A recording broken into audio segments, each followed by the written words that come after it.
konti na lang, oh. 1/8 na lang. Baby, okay na yan, baby. Diba? Lagi na lang. Dan na tayo. Ako si Ana Lizelle Mortel. Anak ko si MM, 2 taon at 5 buwan. And so, yun nangyari sa kanya. Ganito po yun, parang, yun nga, nagtitinda ako ng merienda, naghahatid-hatid. So, 1.5 akong nawawala sa bahay.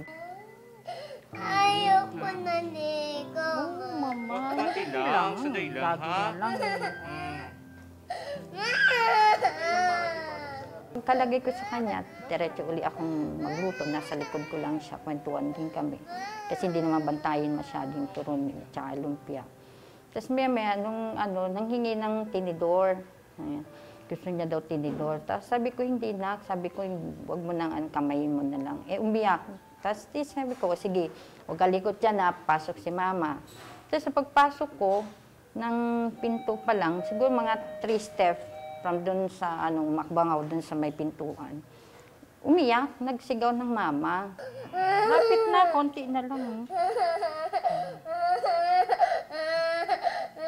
Nung paglingon ko, nakita ko siya na nakatalikod yung nakabagsak na yung bangko, tapos nandun siya sa likod.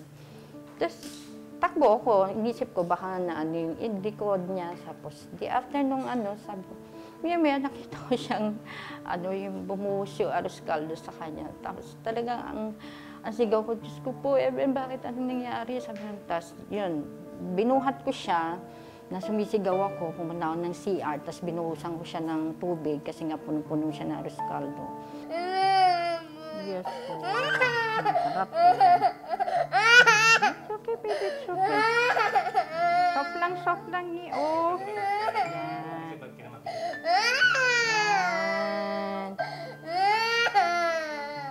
Dan na. O, banlaw na, banlaw. After nung paglabas namin ng CR, nagsisigaw na ako. Di lahat ng mga kapitbahay namin silabasan. Tapos, yun nga, basta ako, taranta na ako. Pag-ubad ko sa kanya, yung dibdib niya nalapnos. Tapos, binalot ko siya ng towel. Tapos, dadaling ko nga sa hospital. Mama, ipit mo. Mamaya. O, iipit ka mamaya, ha? Ito, Kuya May. Nung binuhusan ko siya, dahil, di ba, hanggang dito ng tubig, nung inalis ko yung bestida niya, sumama yung talaga, nalapnos talaga. So, yun. Talagang, di ko ma-explain how yun nung binubuhat ko siya talagang. And then, bibisan ka na ni Kuya. Bisin na ikaw. After magpaligo po, tsaka na natin siya i-dress. Yun na, bibisan ka na ni lalagyan ka na ng damit. Tapos after nung nakita ko, pumunta kami, nag-tricycle. Tapos nakita ko nakita ko talagang lapnos yung mukha. Tapos yung dito niya. Tapos dahil walang room yung para sa burn dun sa SDS, may kapatiran kami na dinala siya. Yun nga si Deng at saka yung mag-asawang Deng at Aaron.